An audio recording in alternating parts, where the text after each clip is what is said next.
அண்மை செய்தி. பதவிக்காக கட்சிக்கு சிலர் துரோகம் இழைத்துவிட்டதாக மாவட்ட செயலாளர்கள் கூட்டத்தில் இபிஎஸ் பேசியிருக்கிறார்.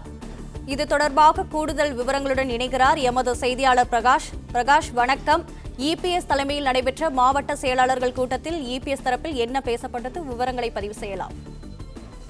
அதிமுக பொதுச் செயலாளர் எடப்பாடி பழனிசாமி தலைமையில மாவட்ட செயலாளர்கள் கூட்டம் சென்னை ராயப்பேட்டையில கட்சி தலைமை அலுவலகத்தில் நடைபெற்றது. சுமார் 2 மணி நேரம் இந்த மாவட்ட செயலாளர்கள் ஆலோசனை கூட்டம் நடைபெற்றது. கூட்டத்தில் பல்வேறு விவகாரங்கள் குறித்து ஆலோசிக்கப்பட்டிருக்கிறது. குறிப்பாக தேர்தல் தோல்வி குறித்து விரிவாக ஆலோசிக்கப்பட்டிருக்கிறது. அதே நேரத்தில் எடப்பாடி பழனிசாமி பேசும்போது பதவிக்காக ஆசைப்பட்டு சிலர் கட்சிக்கு துரோகம் இழைத்துவிட்டு சென்றிருக்கிறார்கள். அவர்கள் கட்சியை உடைப்பதற்கான அந்த பணியில ஈடுபட்டிருக்கிறாங்க. இதையெல்லாம் நாம் உணர்ந்து செயல்பட வேண்டும். கட்சி ஒன்றிணைந்து செயல்பட வேண்டும். தேர்தல் தோல்வி வெற்றி என்பது வரும் போகும். இது வெற்றி தோல்வி என்பது தேர்தலில் சகஜம். ஆனால் கட்சி எப்போதுமே ஒற்றுமையாக இருக்க வேண்டும்.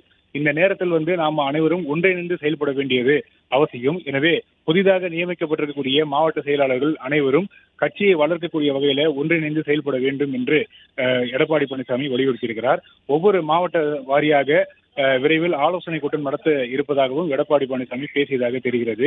இன்று ஒருங்கிணைந்து அனைத்து மாவட்ட செயலாளர்களும் கூடி மாவட்ட செயலாளர்கள் கூட்டம் நடத்தப்பட்ட நிலையில மாவட்ட வாரியாக தனித்தனியாக ஆலோசனை கூட்டங்கள் நடத்தி ஒவ்வொரு மாவட்டத்திலும் இருக்கக்கூடிய நிறை குறைகள் என்ன என்பதை கேட்டறிந்து கட்சியை வளர்க்கக்கூடிய வகையில விரைவில் ஆலோசனை கூட்டம் நடத்தப்படும் என்று மாவட்ட செயலாளர்கள் கூட்டத்தில் எடப்பாடி பழனிசாமி பேசியிருப்பதாக தகவல் வெளியாகி இருக்கிறது.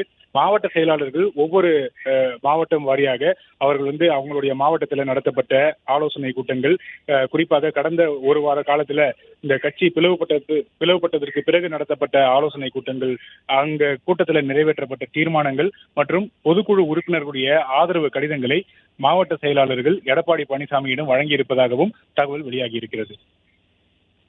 பிளே ஸ்டோர் மற்றும் ஆப் ஸ்டோரில் இருந்து பாலிமர் செயலியை QR கோடு மூலம் பதிவிறக்கம் செய்யுங்கள்.